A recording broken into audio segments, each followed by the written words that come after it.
여러분 안녕하세요, 톡산입니다. 여러분, 오늘은 애플의 에어팟 프로 3세대 리뷰를 들고 왔습니다. 애플 이벤트 직후에 제 개인적으로 가장 기대했던 제품이 바로 이 에어팟 프로 3세대였어요. 제가 사용하는 전자기기 중에서도 이 에어팟 프로는 사용 빈도가 손에 꼽힐 만큼 높아서 신제품이 나오기를 정말 많이 기다려왔거든요. 이 제품이 에어팟 프로 2세대거든요. 출시 직후부터 약 3년 정도를 이 제품을 사용하다 보니까 기기가 엄청 꼬질꼬질해졌고요. 이제 정말 바꾸고 싶다라는 생각이 들 정도였거든요. 오랜만에 출시한 이번 신제품, 오늘은 이 제품이 전작에 비해서 얼마나 좋아졌는지 이야기를 해볼게요.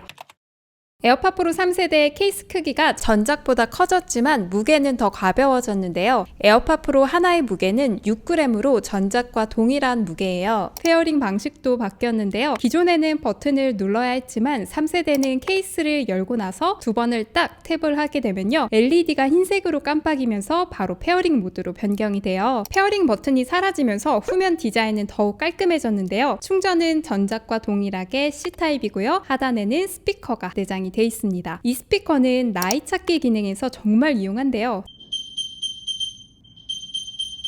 저도 최근에 에어팟을 정말 아무리 찾아도 보이지가 않았는데 결국 이 기능 덕분에 수납장 저 안쪽에 구석에 있었던 이 에어팟 프로를 간신히 찾을 수가 있었어요. 분실 방지에도 큰 도움이 돼요. 내부 유닛 자체에도 변화가 있는데요. 전작보다 크기가 살짝 커지고 곡률도 조금 더 부드러워졌거든요. 그리고 가장 큰 차이는 여기 내부 노즐 구조예요. 2세대는 짧고 매끈한 노즐이라서 이어팁 결합부가 단순했는데요. 3세대는 돌출된 노즐로 변경이 되었어요. 이 차이 덕분에 이어팁을 빼놓으면 누구나 2세대와 3세대를 쉽게 구분할 수가 있습니다. 이어팁 디자인 자체도 바뀌었는데요. 3세대는 폼이 융합된 실리콘 이어팁으로 변경이 되었어요. 외형만 보아도 2세대와 확연히 좀 다르거든요. 그렇지만 이 구조 변경 때문에 2세대와 3세대 이어팁은 호환이 되지 않습니다.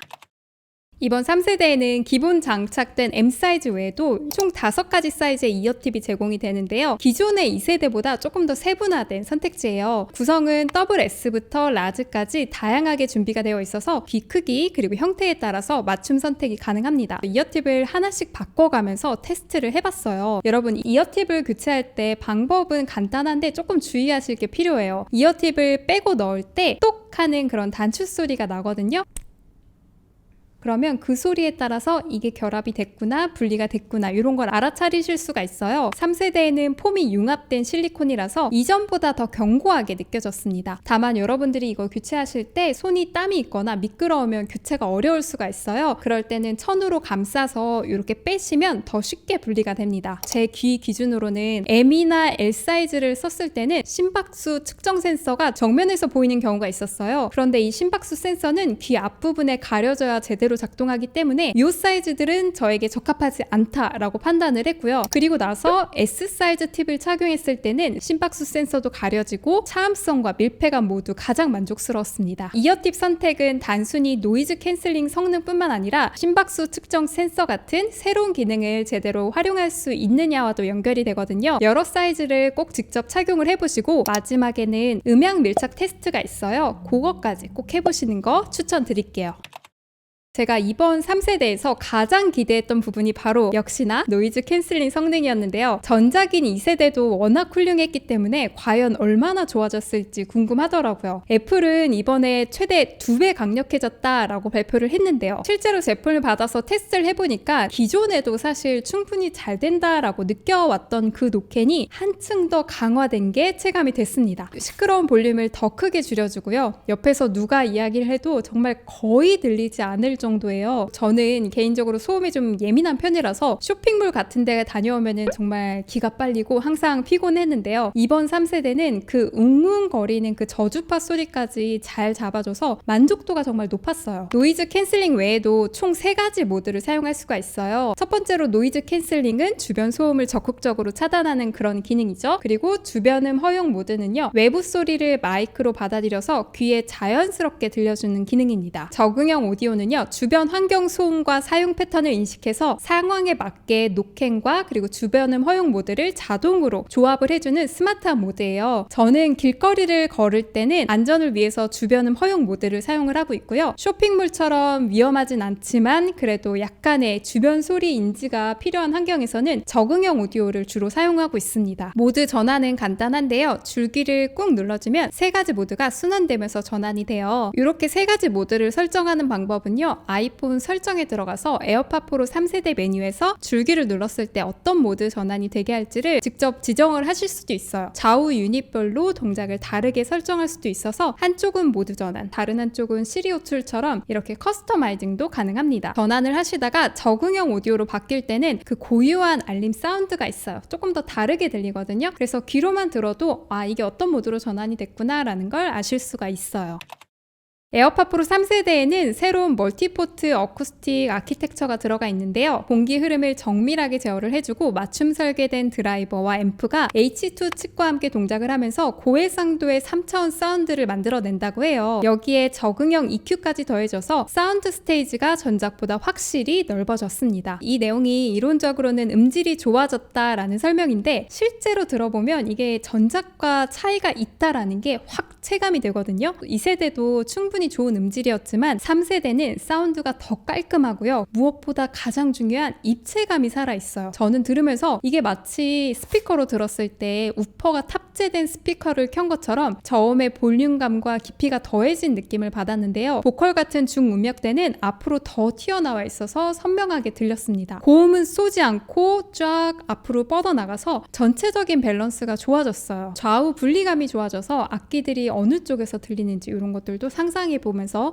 들을 수도 있었습니다. 근데 재미있는 거는 제가 이렇게 3세대를 테스트하다가 다시 2세대를 딱 착용을 해봤거든요. 근데 갑자기 소리가 되게 밋밋하게 느껴지는 거예요. 그러니까 소리가 좀 납작해졌다라고 느꼈거든요. 그 역체감이 확 와닿았어요. 결론적으로 2세대의 소리가 조금 평면적이었다라고 하면 3세대는 입체적이고 풍성해서 음악 몰입도가 확실히 좋아졌다라고 느꼈습니다.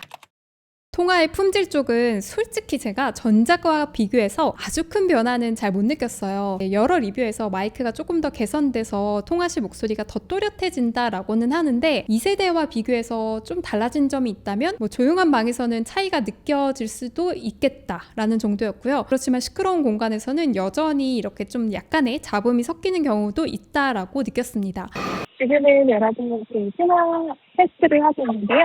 지금 에어팟 프로 3개 부분에서 지금 통화를 하고 있습니다. 여기 쇼핑몰이고 사람도 엄청 많은데 통화 시간이 어떻게 되는지 한번 보세요.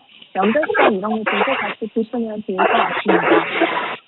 잘 들리시나요? 네, 여러분 지금은 또 에어팟 프로 2를 가지고 테스트를 해보고 있는데요. 지금 아까랑 똑같은 상황이에요. 똑같이 우연거리는 곳이고 쇼핑몰이고 사람이 엄청 많은 곳입니다. 수능이 어떻게 되는지 한번 보시면 좋을 것 같고요. 수능의 연결성도 한번 보시면 좋을 것 같습니다. 잘 들리시나요? 에어팟 프로 3세대가 음질이나 노캠 변화에 비하면 통화 음질 쪽은 보통 수준의 개선이라고 느꼈거든요.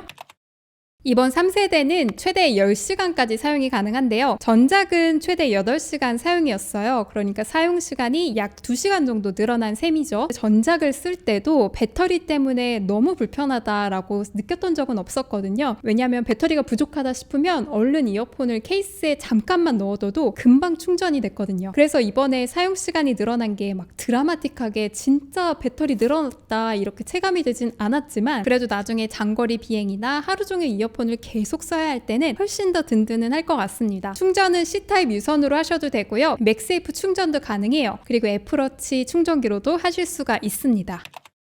이번 3세대에는 새롭게 심박수 측정 기능이 들어갔어요. 그래서 러닝머신이나 사이클을 탈 때 실시간으로 심박을 체크해 주는데요. 아이폰의 건강 앱이나 피트니스 앱이랑 연동을 하면 나의 운동 강도를 관리하기가 훨씬 더 편해졌어요. 그런데 애플워치처럼 이렇게 걸음수, 거리, 칼로리까지 다 계산해 주는 건 아니고요. 오로지 심박수 측정만 가능해요. 심박수 측정을 하다가 심박수가 너무 높아지면 또 그거를 알림을 주거나 그러진 않고요. 단순 데이터 수집이라고 보시면 될 것 같아요. 애플워치와 에어팟 프로를 동시에 착용을 하고 체크를 하면 데이터 입력은 애플워치로 되었다라고 기록이 남아 있고요. 에어팟 프로 3세대 데이터는 옵션에서 따로 기록이 됩니다. 다른 계정으로 애플워치를 연결하고 제 계정으로 에어팟 프로 3세대와 연결해서 동시 측정도 해봤는데요. 정확도에 대해서는 살짝 의문이긴 했어요. 애플워치가 훨씬 더 자세하게 기록을 해주고요. 에어팟 프로 3세대의 기록만으로는 심박수 측정을 아주 신뢰하기는 어렵고 아주 보조적인 용도라고 느꼈습니다. 그리고 심박수가 갑자기 빨라졌다고 해서 경고 메시지를 띄워주지는 않아요. 현재는 어디까지나 데이터를 수집하고 기록하는 역할 정도로 보시면 됩니다. 그래도 헬스장에서 워치랑 같이 쓰면 더 정확하고 어쨌든 풍부한 데이터가 쌓이기도 하고요. 운동 강도를 관리할 수 있는 그런 보조 장치, 그 정도의 가치가 있다고 생각을 합니다. 앞으로 에어팟 프로에 더 다양한 헬스 관련 기능이 탑재되지 않을까 기대도 되고요. 이 번역 기능 저 정말 많이 기대를 했는데요. 애플 이벤트에서 너무 멋지게 소개한 기능이라서 기대가 많이 컸거든요. Hola, bienvenida. Hi. Hoy todos los claveles. Hello, welcome. Today, all the red carnations are 50% off. 근데 아쉽게도 현재는 독일어, 스페인어, 영어, 포르투갈어, 프랑스어를 지원을 합니다. 한국어는 곧 지원이 된다는데 이것도 기다려보면 좋을 것 같아요. 그래서 번역 기능은 제가 아직 제대로 써보지를 못했는데요. 해외 리뷰를 보다 보니까 짧은 대화는 꽤 자연스럽지만 긴 문장은 약간 딜레이가 있다라는 그런 평가가 많더라고요. 제가 조만간 스페인에 갈 예정이거든요. 그때 한번 써보고 다시 리뷰로 남기도록 하겠습니다.